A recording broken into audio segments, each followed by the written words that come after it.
त्रिकोणमितीय समीकरण का मुख्य हल समझ में आ गया। तो आज हम व्यापक हल की बात करते हैं। मुख्य हल 0 से 2 पाई के अंतर्गत है, जिसमें 2 पाई सम्मिलित है,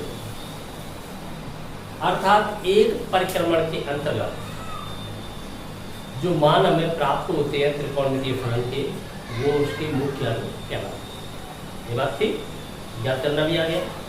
ASTC से पॉजिटिव और STC के द्वारा नेगेटिव। अब हम व्यापक हल की बात करते हैं। तो व्यापक से क्या था? व्यापक से तात्पर्य है चर n युक्त एक ऐसा व्यंजक जिसके अंतर्गत n के विभिन्न मान लगाए जाएं तो कोण के भी विभिन्न मान प्राप्त हो। सभी कोण इस प्रकार के प्राप्त हो तो वो दिए गए त्रिकोणमितीय समीकरण को सेटिस्फाई कराए, तो वो उसके क्या कहलाएंगे? रूट्स कहलाएंगे। तो ऐसा व्यंजक प्राप्त करना चाहते हैं जो प्रत्येक कोण के लिए उसे संतुष्ट करे। तो ऐसे असंख्य कोण प्राप्त हो, चाहे नेगेटिव डायरेक्शन में हो या पॉजिटिव डायरेक्शन में। तो डेरिवेशन के अंतर्गत sign theta equal 0, variable angle theta माने x माने कुछ नहीं, साइन थीटा इक्वल 0। तब हमें थीटा के वह मान ज्ञात करने हैं जो इस समीकरण को संतुष्ट कर सकते हैं। तो वह मान कहाँ होने चाहिए? विचार करें। आपको पता है कि साइन थीटा लंब और कर्ण का अनुपात होता है। जब ये किरण रोटेट होती हुई इस प्रकार से आएगी तो मान लो इस क्वाड्रेंट में यहाँ आ जाती है, तो आपका लंब ये थीटा हुआ, ये थीटा एंगल बनाया तो आपका ये 0 तब होगा लंब जब ये x अक्ष के संपाती हो जाएगी। किरण आपकी घूम रही है तो x अक्ष के संपाती हो जाएगी, उस समय आधारी कर्ण के बराबर हो जाएगा। कर्ण तो कभी शून्य हो ही नहीं सकता। तो फिर लंब शून्य होगा x अक्ष पर, चाहे वो इधर और चाहे वो हो जाए इधर आ जाए, चाहे तो हो जाए लेफ्ट में चाहे राइट में, दो ही जगह होगा। तो अर्थात जो एंगल आएंगे वो x अक्ष वाले होंगे। x अक्ष वाले एंगल आप जानते हो, इधर कौन से एंगल होते हैं? सम पाई, पाई के मल्टीपल है। इधर कौन से होते हैं? विषम पाई, पाई के मल्टीपल है। अब एक साथ लिख रहे हो आप x अक्ष के एंगल, तो कैसे लिख पाओगे? थीटा इक्वल आपने लिख दिया n pi, n belongs to z। z क्या है? इंटीजर्स नंबर है। तो आपको पता है इंटीजर्स नेगेटिव भी है पॉजिटिव भी है। तो चाहे तो आप एंटी क्लॉकवाइज चाहे क्लॉकवाइज, कैसे भी एंगल बनता है, पॉजिटिव या नेगेटिव। कोई भी एंगल यहाँ पर लगाओगे आप, जैसे आपने -2 पाई लगाया, 2 पाई लगाया, 4 पाई लगाया, 3 पाई -3 पाई, जो भी n पाई, कोई भी इंटीजर यहाँ पर लगाता है, तो जो एंगल यहाँ पर लगाओगे तो उस पर साइन की वैल्यू क्या मिलेगी? आपको 0 मिलेगी। इससे सेटिस्फाई करेंगे। तो ऐसे कितने एंगल है? असंख्य, n बिलोंग्स टू z। तो ये कैसा हल है? व्यापक हल। कब है ये व्यापक हल? जब साइन क्या होता है उस पर 0, तो उन एंगलों को ये बताएगा। कोसाइन की बात करें तो बिल्कुल इसके रेसिप्रोकल से प्राप्त हो ही जाएगा। तो 3 ही देख लेते हैं। cos थीटा इक्वल 0, तब थीटा का मान ज्ञात करना चाहते हैं, n युक्त एक व्यंजक प्राप्त करना चाहते हैं जिससे विभिन्न वो कोण ज्ञात किए जा सके जहां पर cos 0 होता है। तो cos के लिए आपको पता है क्या होता है? आधार बटे कर्ण। तो इसके लिए आधार 0 होना चाहिए।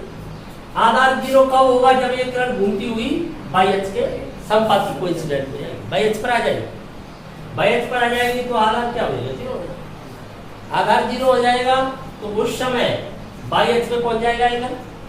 तो बाई अक्ष पर चाहे ऊपर की ओर हो अथवा नीचे की ओर हो, तो बाई अक्ष पर जो होते हैं वो π/2 के विषम गुणक होते हैं। π/2 के समगुणज अथवा पाई के गुणज बन जाते हैं। सीधी बात यही तो है, 2 वहां से लेफ्ट हो जाता है। लेकिन यहाँ π/2 के कैसे गुणज है? विषम, ये π/2 के समगुणज थे। तो विषम गुणज किसका बनाना है? π/2 का। तो विषम संख्या कैसे प्राप्त की जाए? व्यापक। तो आपको पता है किसी भी पूर्णांक का 2 गुना कर दिया जाए तो सदैव एक सम पूर्णांक प्राप्त होगा। किसी भी पूर्णांक का 2 गुना कर दोगे तो सम आएगा, क्योंकि हम जानते हैं कि सम संख्या को चाहे विषम से मल्टीप्लाई करें चाहे सम से आएगी तो सम। विषम तो केवल तब आती है जब 2 विषम नंबर्स मल्टीप्लाई करते हैं। है, ऑड नंबर्स मल्टीप्लाई करेंगे तभी तो बनेगा। तो फिर 2n कैसा नंबर हो गया? सम। इसमें अगर एक जोड़ दूं या इससे एक घटा दूं, कोई एक काम कर दूं, तो फिर सदस्य कैसा बन जाएगा? विषम। तो ये कैसा नंबर बन गया? विषम। और किसका मल्टीपल है? पाई बाई 2 का। तो ये अब n बिलोंग्स टू z के लिए चाहे आप कोई भी पूर्णांक लगाइए यहाँ पर, नेगेटिव पॉजिटिव, चाहे ऐसे घूम के आए, चाहे किरण आपकी ऐसे रोटेट हो रही है, लेकिन वो एंगल बनेंगे जो बाई अक्ष पर होंगे। बाई अक्ष पर स्थित प्रत्येक कोण की कॉस की वैल्यू 0 होती है। एक्स अक्ष पर स्थित प्रत्येक कोण की साइन की वैल्यू 0 होती है। समझ में आ गया ना?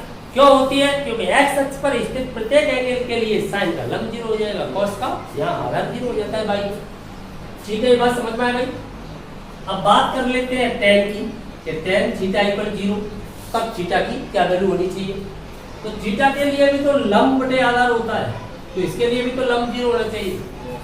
लंब 0 होगा तब आधार तो 0 हो ही नहीं सकता, मैक्सिमम की पोजीशन में हो जाएगी। तो फिर लंब 0 वाली स्थिति तो साइन की है ही, तो ये तो एक्स अक्ष वाले एंगल ही आ गए वापस। तो यहाँ पर भी कौन से एंगल हो जाएंगे? n pi, n belongs to z। तो हमने देखा कि cos और इसका रेसिप्रोकल सेक, इन दोनों के लिए तो ये काम करेगा, बाकी के लिए सब यही काम करेगा n पाई। तो n पाई व्यापक हो जाता है। ये तो हमने उस स्थिति में लिया है जब साइन थीटा की वैल्यू 0 है। ये आवश्यक थोड़ा ही है कि साइन थीटा 0 ही वैल्यू देगा। 0 के अलावा भी तो उसकी विभिन्न वैल्यू आ सकती, और भी वैल्यू आ सकती है। 1/√2 भी इसकी वैल्यू है, हाफ भी इसी की वैल्यू है, 1 भी इसी की वैल्यू है। तो एक साथ कोई भी वैल्यू हो उसके लिए कैसे होने चाहिए व्यापक। तो मान लेते हैं, अब हम ध्यान से समझे यहाँ पर। जैसे हमने मान लिया कि साइन थीटा की वैल्यू 0 नहीं है, कोई a है, a कोई स्वेच्छाचर है, a है मान लो, एक संख्या हमने मान ली कि इसकी वैल्यू a है, तब कोई कोण तो होगा जो इस वैल्यू को देता है। माना कि वो कोण अल्फा है, मान लिया वो एंगल आपका अल्फा है जो इसे देता है। सबसे पहले जो वैल्यू यहाँ पर प्राप्त होती है वो एंगल कौन सा है? अपने अल्फा माना हुआ है। तो अल्फा एंगल कौन सा था? मुख्य मान के अंतर्गत जो पहले मिलता था वही था ना अल्फा। मैं केवल इसकी पॉजिटिव डायरेक्शन से फॉर्मूला लूंगा, वो फॉर्मूला किसी भी डायरेक्शन के लिए काम करेगा, क्योंकि वो n युक्त व्यंजक है। तो n की वैल्यू बदलूंगा तो अपने आप एडजस्ट होता रहेगा। तो मान लेता हूं कि साइन थीटा इक्वल ये अल्फा है वो एंगल। तो अल्फा यहाँ पर कौन सा एंगल माना है मैंने? जो मुख्य हल के अंतर्गत छोटा वाला था, सबसे पहले मिला था, चाहे नेगेटिव चाहे पॉजिटिव जैसी भी स्थिति, तो वो क्या है? अल्फा मान लिया। तो अल्फा इसे सेटिस्फाई कर रहा है। अब आपको थीटा चाहिए, थीटा के विभिन्न मान चाहिए उस अल्फा के द्वारा, ऐसे जो इस समीकरण को संतुष्ट कर पाए। चलो सॉल्व कर लेते हैं। त्रिकोणमिति के अंतर्गत जब भी कोई समीकरण के या फॉर्मूला बन जाता है तो उसका यूज करना चाहिए। तो इसे मैं पक्षांतरण कर लेता हूँ। तो sine theta minus sine alpha equal क्या रह जाएगा? 0। क्लियर? तो ये तो तीनों आपकी समझ में आ गए, समझ में आ गए। तो चलो इन्हें हटा देता हूँ, बाद में लिख लेंगे। इनको पहले समझो।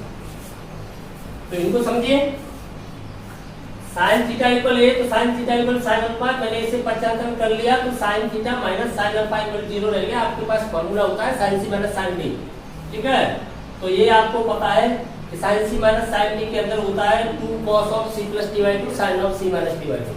देखिए सी और डी की जगह थीटा और अल्फा है, तो ये हो जाएगा थीटा प्लस अल्फा बाई 2 और sine of theta minus alpha by 2। Clear? Equal चल रहा है 0, 2 तो 0 में चला गया सीधा। यहाँ से आपको प्राप्त होता है cos of theta plus alpha by 2 equal 0 और दूसरा प्राप्त होता है sine of theta minus alpha by 2 equal 0। Clear? अब आप इसको अभी थोड़ी देर पहले जान चुके हो। क्या जान चुके हो? तुम ये जान चुके हो कि cos ऑफ थीटा इक्वल 0 होता है तब थीटा का जो व्यापक मान है वो n पाई होता है। n पाई नहीं, cos के अंदर होता है 2n प्लस 1 पाई बाई 2 ये होता है।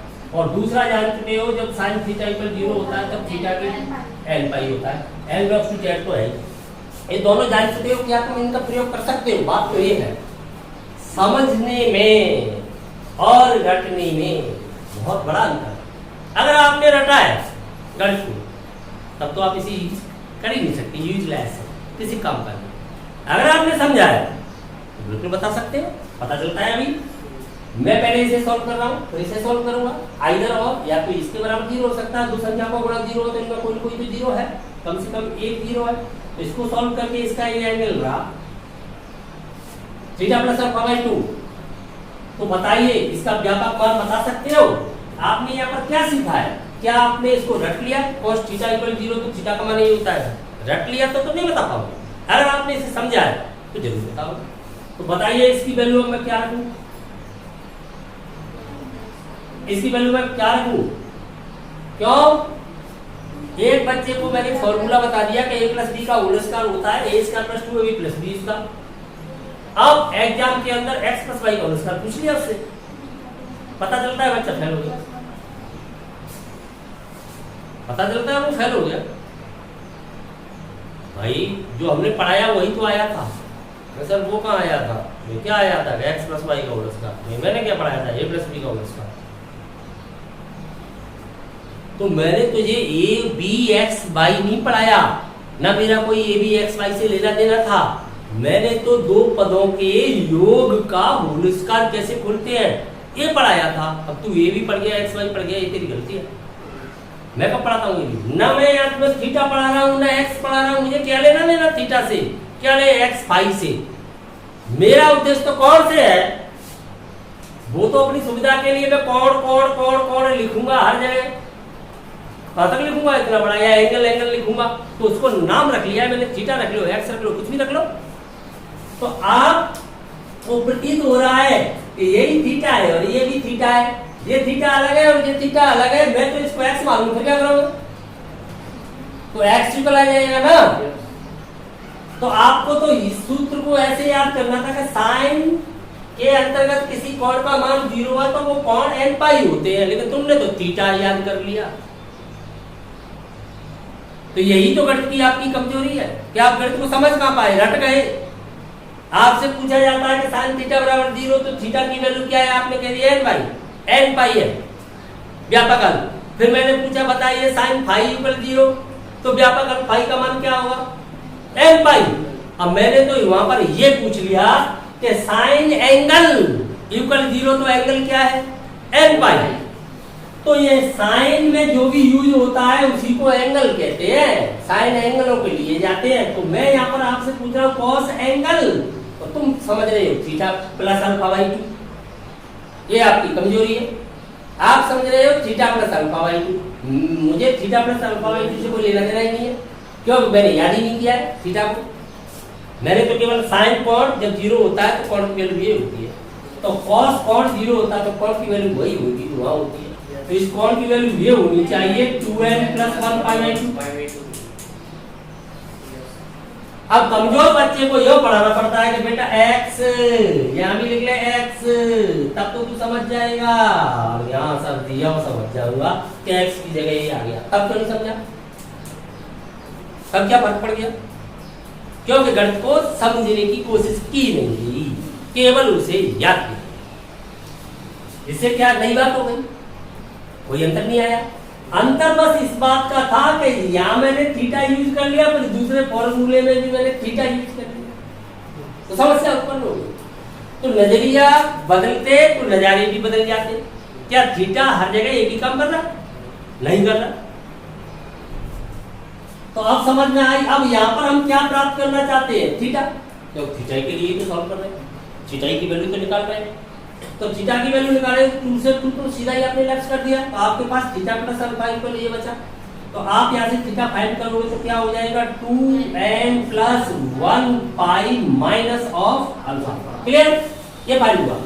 ये भी तो हो सकता है, दूसरा भी तो है अभी। तो यहाँ से देखिए theta minus alpha by 2 equal क्या होना चाहिए? तो आपको याद कराया साइन एक्स इक्वल 0 तो एक्स की वैल्यू n पाई। तो x क्या है? एंगल। तो तुमने उसे x रख लिया, x नहीं होगा तो हम नहीं काम करेंगे। तो एंगल है, तो एंगल आपका क्या हो जाना चाहिए? n पाई। तो बताइए यहाँ से आपका थीटा का मान क्या निकलता है? 2n pi plus alpha. अब ये दोनों ई थीटा के मान है, तो दोनों को मैं एक साथ लिखना चाहता हूँ, एक ही फॉर्मूला बनाना चाहता हूँ दोनों, तो लिखूं और देखना है आपको सोचना। मैं लिख रहा हूँ, ये क्या है विषमपाई, क्योंकि n बिलोंग्स टू z है, जब भी लगाओगे तो ये कैसा नंबर बनेगा, ऑड नंबर, तो विषमपाई। और ये क्या है समपाई, यही तो है, तो विषमपाई समपाई। विषमपाई होता है तब अल्फा घटता है, माइनस अल्फा होता है, और समपाई होता है तब प्लस अल्फा होता है। तो ऐसा सिस्टम बनाया जाए कि विषम होने पर घट जाए और सम होने पर ऑटोमेटिक जुड़ जाए। तो बना रहा हूं, दोनों को एक साथ लिख रहा हूं। अतः theta equal n pi plus minus 1 की power n into alpha n belongs to z। ये दोनों आ गए इसके अंतर्गत, क्योंकि n क्या है इंटीजर, इंटीजर और भी होगा, इवन भी होगा, विषम भी होगा, सम भी होगा, नेगेटिव पॉजिटिव कैसा भी होगा। तो जब आप यहाँ पर कैसा लगाओगे विषम, तो विषम पावर माइनस 1 की क्या बन जाएगी -1, तो माइनस अल्फा हो जाएगा ऑटोमेटिक। 1 के मल्टीप्लाई से कोई फर्क तो पड़ता नहीं है, चिन्ह बदलेगा अकेला। जब आप इसको सम यूज करोगे तो ऑटोमेटिक प्लस खुलेगा, तो प्लस अपने आप जुड़ जाएगा, तो इसमें कौन जाएगा विषम आएगा, तो ऑटोमेटिक ये बन जाएगा, दोनों को चलाएगा अकेला। क्लियर होगी बात। तो आपने क्या सीखा कि साइन थीटा इक्वल a, तो मान लो अल्फा उसका एक मूल है, कोई हल है उनमें से। अल्फा कौन सा वाला है वो पहले ही पढ़ा चुका हूं, मुख्य मान के अंतर्गत। मैंने कहा था इस अल्फा का बहुत बड़ा महत्व है, जब मैं व्यापक मान ज्ञात करूंगा तो इसी अल्फा का मैं प्रयोग करूंगा, तो वही अल्फा है ये। तो अल्फा आपको फाइंड करना पहले ही आ गया है। अल्फा फाइंड करते ही आपको व्यापक पूछा है तो कुछ करना ही नहीं है, केवल इस फॉर्मूले के अंदर अल्फा को शिफ्ट करना है। ये फॉर्मूला आपको टाइप करके नहीं लाना है, ये फॉर्मूला आपके पास है, आपको व्यापक बनाना है तो सीधा अल्फा निकालिए, इसमें शिफ्ट कर दीजिए। क्लियर। कब, जब साइन थीटा की बात हो तब। अब कॉस के लिए देखते हैं फॉर्मूला। साइन वाला क्लियर समझ में आ गया, कॉस वाले की बात कर लेते हैं। चलो कॉस वाले की बात करते हैं। मान लीजिए आपके पास ये स्थिति होती है कॉस थीटा इक्वल a, तब इसका हल आप मान लेते हो cos theta equal cos alpha. लो अल्फा वो एंगल है जिससे वैल्यू फाइंड हो रही है। थोड़ा सा ध्यान दिला देता हूँ, घबराइए मत। साइन थीटा इक्वल जैसे आपने हाफ लिया था, फिर हाफ की वैल्यू आपने लिखी थी साइन ऑफ, क्या वैल्यू लिखी π/6, तो ये π/6 ही तो अल्फा है। अब समझ में आ गई बात। पहला वाला जो एंगल है छोटा वाला, यही तो काम मैं कर रहा हूँ। तो वो एक ही जगह आप हाफ लिखोगे और रूट 3/2 लिखोगे कि क्या वैल्यू वहां पर आ रही है। अब आगे बात समझ। और नेगेटिव आ रहा है तो नेगेटिव का अल्फा है, पॉजिटिव आ रहा है तो पॉजिटिव का अल्फा है। क्लियर। वही तो अल्फा ले रहा हूं मैं यहाँ इस वैल्यू के लिए। जैसे a की वैल्यू आपने हाफ ली तो ये अल्फा है, cos थीटा पर cos अल्फा, ये तो मुख्य मान है, केवल एक हमें से व्यापक बना रहा हूँ, वो सभी एंगल ढूंढ रहा हूँ जो इसको सेटिस्फाई कर सकते हैं। तो चलिए इसे सॉल्व करते हैं। cos theta minus cos alpha equal क्या हो गया 0। आपको ये फॉर्मूला आता है cos c minus cos d, दोनों इसमें क्या होता है, दोनों साइन होते हैं और माइनस आता है 2 sine of c plus d by 2 sine of c minus d by 2 equal क्या चल रहा है 0। माइनस 2 तो 0 में चला गया। आपके लिए दो ही बचते हैं, sine theta plus alpha by 2 equal 0 हो सकता है, या फिर sine of theta minus alpha by 2 equal 0। अब आप इससे क्या प्राप्त करोगे बताइए। आपने देखा है कि साइन एंगल इक्वल 0, तो एंगल की वैल्यू आप नजरिया केवल कोण का रखिए, वहां क्या है इसका मत रखिए। क्या होता है n पाई, दोनों ही साइन है तो ये भी क्या होगा n पाई। क्लियर। अब समझ में आई बात। तो आप फॉर्मूलों को a b x y p q ऐसे क्यों याद करते हो। फॉर्मूले में उसकी फॉर्म को देखिए, फॉर्म को समझिए। वहां a भी हो x y हो कोई भी हो, आपने फॉर्मूला को साइन थीटा से क्यों याद कर लिया। आपको तो साइन कोण ये दिमाग में रहना चाहिए, साइन के अंदर कोई कोण दिया हुआ है तो उस कोण की वैल्यू n पाई है, तो कोण की वैल्यू n पाई होगी क्या पता है। लेकिन मुझे तो यहाँ पर थीटा के लिए चाहिए ना, मैं थीटा के लिए फाइंड करना चाहता हूँ। चलिए तो थीटा इक्वल क्या हो जाएगा, पहले तो क्रॉस मल्टीप्लाई कराइए तो 2n पाई और इधर भेजोगे तो माइनस अल्फा। क्लियर। यहाँ पर थीटा फाइंड करोगे तो मल्टीप्लाई कराओगे तो 2n पाई और इधर जाओगे तो प्लस अल्फा। अब इन दोनों को मैं एक साथ शिफ्ट करके लिखूंगा तो थीटा इक्वल मैंने लिख दिया 2n pi plus minus alpha n log to Z. क्यों, कोई शक? यहाँ भी तो 2n पाई है, यहाँ भी तो 2n पाई है, प्लस अल्फा करोगे तब भी एंगल आता है, माइनस अल्फा करोगे तब भी वही एंगल आता है। क्लियर होगी बात? तो ये कॉस के लिए हो गया cos theta equal cos alpha. तब अल्फा आपको फाइंड करना पहले ही सिखा दिया गया है, आपको केवल अल्फा आना चाहिए, लगा दो, व्यापक बन जाए। यहाँ पर आप विभिन्न पूर्णांक लगाओगे तो विभिन्न ऐसे एंगल प्राप्त होंगे जो इसी इक्वेशन को सेटिस्फाई करते रहेंगे। अब बात करते हैं tan की। अब देखिए tan थीटा इक्वल ए, तो आपने मान लिया tan theta equal tan alpha, इसका एक हल है। अल्फा यहाँ पर क्या है? अल्फा न्यून कोण। न्यून कोण कब है? जब धनात्मक मान है। अगर मान लीजिए आपका ऋणात्मक वैल्यू है तो क्या हो जाएगा? अधिक हो जाएगा, सेकंड में मिलेगा tan की। तो अब इसे सॉल्व करें, इसे मैं कन्वर्ट कर देता हूँ sin theta upon cos theta. Clear? इसे भी कन्वर्ट कर देता हूँ, ये भी हो जाएगा sin alpha upon cos alpha. Cross multiply कर देता हूँ तो ये क्या हो जाएगा? sin theta cos alpha. इधर ही बुला लेता हूँ, साथ ही 75 कर देता हूँ, तो minus of cos theta sin alpha. बात समझ में आ गई? इक्वल क्या रह जाएगा? 0। आपको ये फॉर्मूला तो आता ही है, आता है कि नहीं? sin a माइनस b का, तो क्या हो जाएगा? थीटा माइनस अल्फा इक्वल क्या रहेगा? 0। अब आपसे मैं पूछूंगा थीटा माइनस अल्फा की वैल्यू बताइए, बताइए क्या है भाई? क्योंकि आपने थीटा याद कर लिया इसलिए तो परेशान हो। साइन कोण चाहे यहाँ से लेकर के चाहे कहीं तक कितना भी बड़ा कोण क्यों नहीं आ जाए साइन के अंदर, उसकी वैल्यू याद पाइए। साइन के अंदर कोण चाहे कुछ भी हो, अगर इक्वल 0 है तो उस कोण की वैल्यू n पाई। ये फॉर्मूला बताया था मैंने, तुमने साइन थीटा इक्वल 0 याद कर लिया। हाँ, तो क्या होगा यहाँ पर? ये n पाई, तो इससे थीटा की वैल्यू क्या है? आ जाएगी n pi plus alpha n log to Z. Alpha क्या करना पहले से जानते हो, क्लियर हो गया? अब मैंने 3 के लिए बताया, तुम 6 के लिए समझ गए, क्योंकि रेसिप्रोकल इक्वल है। जो साइन के लिए है कोसेक के लिए। आप कहोगे कैसे? विश्वास नहीं हो रहा है, विश्वासी तो भगवान है, हो जाएगा। अभी देखो, आप बात कर लेते हैं कोसेक की। Cosec theta equal cosec alpha, यही स्थिति तो आएगी। ये एक ही अल्फा मान लिया है, तो इसके लिए मैं इसे कर देता हूँ 1 अपॉन साइन थीटा, इसे लिख दोगे आप 1 अपॉन साइन अल्फा। देखना जरा क्या मिल गया? रेसिप्रोकल ऑन बोथ साइड, या तो रेसिप्रोकल मान ले या क्रॉस मल्टीप्लाई मान। अब बताओ इसका तो आपको आता ही है, तो वही आ जाएगा नहीं आ जाएगा? ऐसे ही आप बात करोगे sec theta equal sec alpha, तब क्या हो जाना चाहिए? इसे आप 1 अपॉन cos थीटा लिखोगे, इसे 1 अपॉन cos अल्फा लिखोगे, आ गया वही रेसिप्रोकल। क्या मिल जाएगा आपको? cos theta equal cos alpha. कोई शक? समझ में आ रहा है? ऐसे ही आप बात करते हो cot की, तो उसे 1/10 लिखोगे, 1/10 लिखोगे, आ गए? तो 3 से 6 हो गए क्लियर। अब मैं एक साइड आपकी बढ़ा देता हूँ थोड़ी सी। मान लीजिए आपके लिए यही आ जाता है sine square theta equal sine square alpha, square वाली वैल्यू आ जाती है, तब क्या होना चाहिए? यहाँ तक बहुत है, ये तो आपका एनसीईआरटी के अकॉर्डिंग पूरा हो गया, कंप्लीट हो गया। मैं थोड़ी सी साइड बढ़ा देता हूँ, काम आ जाती है कॉम्पिटिशन वगैरह। तो देखिए इसके लिए क्या होता है, आपसे मैं सीधा कह दूँ cos square theta equal cos square alpha, tan square theta equal tan square alpha.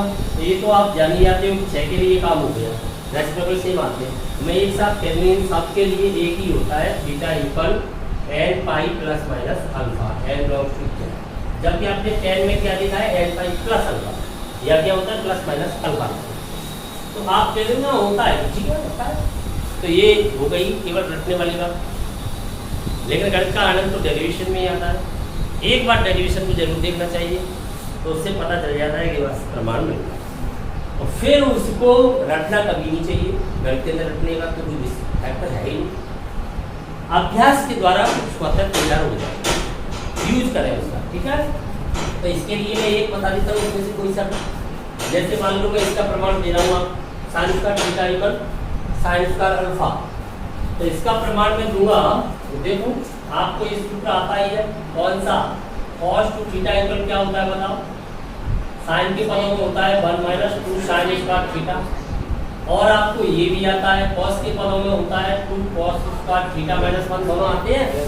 और यहाँ से तुम समझ ही जाओगे sine square theta equal sine square alpha ले रहा हूँ, मैं साइन स्क्वायर थीटा की वैल्यू लगा रहा हूँ, सीधी साइन स्क्वायर थीटा की वैल्यू क्या आनी चाहिए बताइए, 1 minus cos of 2 theta by 2 हो गई ना, यहाँ से निकाल के देख लो ना, इसको इधर भेज दो, इसको इधर भेज, और इसकी वैल्यू क्या आनी चाहिए ये आप समझ ही जाओगे, यूकल चल रहा है आपका 1 minus cos of 2 alpha by 2, clear. अब आपको क्या मिल गया, आपसे आप सीधा कैंसिल हो जाएगा, या 2 से 2 ही हटा दो सीधा, 2 से 2 गया तो आपके पास 1 cos 2 अल्फा 1 माइनस ये बचेगा 1 minus of cos of 2 theta equal 1 minus cos of 2 alpha, ये बचेगा नेक्स्ट स्टेप में 1 से बन गया। अगले स्टेप में आप तो सीधा ही समझ लो, ये बचेगा आपके पास, ये बचा। इसके बाद आपको पता ही है कि जब ऐसी स्थिति होती है तो मैंने अभी आपको फॉर्मूला दिया है, जस्ट अगर आप फॉर्मूलों को आपने समझा है तो परेशानी नहीं समझा तो परेशानी है। आपको एक फॉर्मूला दिया था मैंने, ये cos of theta equal cos of alpha, तब थीटा की वैल्यू होती है 2n प्लस 1 पाई बाई 2, दिया था अभी, ये नहीं दिया था, ये तो उसमें दिया था जीरो वाली स्थिति में, ये दिया था 2n pi plus minus alpha और theta equal cos alpha, 2n pi plus minus alpha. क्या इसका यूज कर सकते हो आप इस वक्त, तो इसका यूज इस वक्त कर दीजिए, तो क्या हो जाएगा बताओ, थीटा से मतलब यह क्या है 2 थीटा से, आपने थीटा में याद कर लिया, यही तो आपकी कमजोरी है, कमजोरी तो यही है, आपको तो एंगल में चलना चाहिए ना, तो 2 थीटा इक्वल क्या हो जाएगा, ये फॉर्मूला लगा लो बताओ, 2n pi plus minus 2 alpha, अब 2 तो लेफ्ट हो गया कॉमन लेके इधर से सीधा, तो क्या बचा आपके पास थीटा का मान n pi plus minus alpha, आया कि नहीं यही तो बताया, आ गया।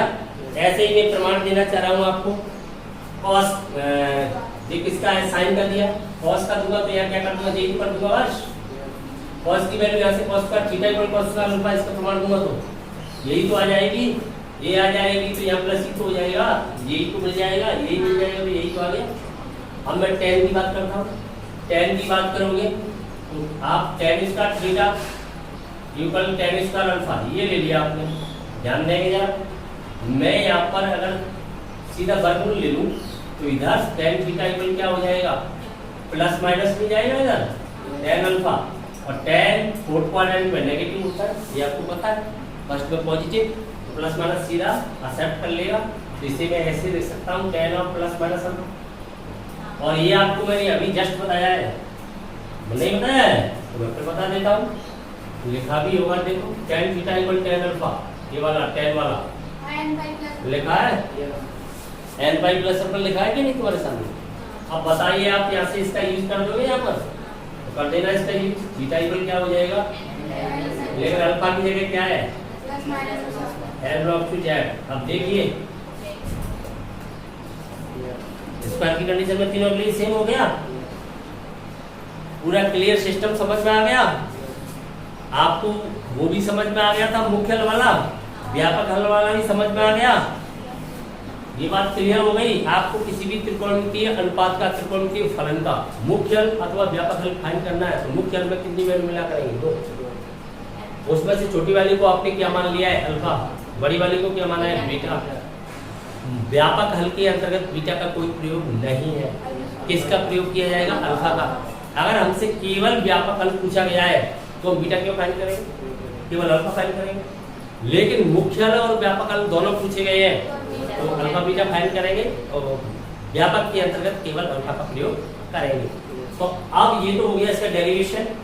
अब चलते हैं थ्योरी की ओर। आपको भी डेरिवेशन थ्योरी में क्या अंतर है, डेरिवेशन थ्योरी में ये अंतर है, थ्योरी केवल समझाई जाती है, आपको केवल ये बताया जाता है इसके लिए ये वैल्यू होती है, इसके लिए ये वैल्यू होती है, इसके लिए, लेकिन उसको प्रमाणित नहीं किया जाता, केवल आपको जैसे मैंने ये लिखा दिया कि तीनों के लिए ये होता है, इसकी थ्योरी, इसका डेरिवेशन। समझ में आ गया पूरा सिस्टम। तो अब रिटर्न वर्क कर ले, देख ले सबको एक साथ, ठीक। हाँ, तो त्रिकोणमितीय समीकरण का डेरिवेशन पूरा समझ में। डेरिवेशन के बाद सार यही निकला, तो जो सार है वही थ्योरी है।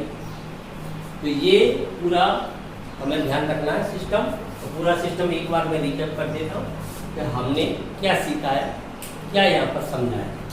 तो त्रिकोणमितीय समीकरण का हल हम जानना चाहते थे, तो त्रिकोणमितीय समीकरण के हल दो भागों में बट गए हैं, मुख्य हल और व्यापक हल। मुख्य हल वो हल होते हैं जो 0 से 2 पाई तक है, 2 पाई जिसमें समिट नहीं है। हमने उनको अल्फा और बीटा मान लिया है। अल्फा और बीटा मान लिया है तो हमें पता है कि कोई त्रिकोणमितीय फलन धनात्मक हो अथवा ऋणात्मक हो, एक परिक्रमण के अंतर्गत 0 से 2 पाई में जब जाएंगे तो एक परिक्रमण के अंतर्गत 2 क्वाड्रेंट में प्राप्त होगा, क्योंकि 2 बार धनात्मक 2 बार ऋणात्मक होगा। तो धनात्मक तो इस सिस्टम से ज्ञात किया जाएगा, अल्फा आपको फर्स्ट क्वाड्रेंट में सीधा प्राप्त हो जाता है। अल्फा के बाद आपको दूसरा ढूंढना है बीटा, तो इन 3 में बीटा मिलेगा, परंतु किस सिस्टम से मिलेगा? ASTC से। प्रत्येक के लिए अल्फा यही रहेगा, चाहे कोई सा भी त्रिकोणमितीय अनुपात है 6 में से। अगर साइन कोसेक है तो बीटा ये होगा, अगर आपका tan है तो बीटा यहाँ होगा, पॉजिटिव यहाँ होता है tan और cot। tan और cot के लिए, tan और cot के लिए क्या होगा? थर्ड में, साइन और कोसेक के लिए सेकंड में, और कॉस और सेक के लिए कहाँ पर होगा? फोर्थ में। अल्फा सब के लिए समान मिलेगा, एक ही जगह मिलेगा, वो एंगल होगा जैसा मिलेगा, मतलब समान स्थान पर मिलेगा। वो एंगल के हिसाब से अलग अलग हो सकता है, स्थान पर समान पर मिलेगा। फर्स्ट में मिलेगा, बीटा आपको मिलेगा। क्लियर होगी बात? अब आइए नेगेटिव वाली सिस्टम, यदि वैल्यू नेगेटिव है तब क्या करें? तब आपको यहाँ अल्फा मिलेगा ही नहीं फर्स्ट में, आपको अल्फा कहाँ मिलेगा? सेकंड में या थर्ड में। फोर्थ के अंदर बीटा ही मिलेगा, अल्फा नहीं मिलेगा। तो आप समझिए सेकंड के अंतर्गत केवल अल्फा, फोर्थ के अंदर केवल बीटा, लेकिन आपका जो थर्ड ऐसा है जिसमें दोनों ही हो सकते हैं। तो फिर ये निर्भर करेगा त्रिकोणमितीय फलन की स्थिति पर। तो इसका अध्ययन कैसे किया है? STC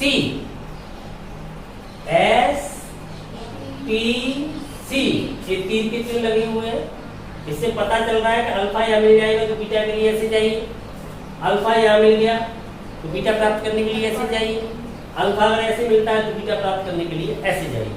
तो आपका S लिखा हुआ है, S से आप जानते हो साइन, तो साइन का आपको अल्फा यहाँ मिलेगा, यही अल्फा है यही बीटा है, लेकिन किसके लिए अल्फा है और किसके लिए बीटा?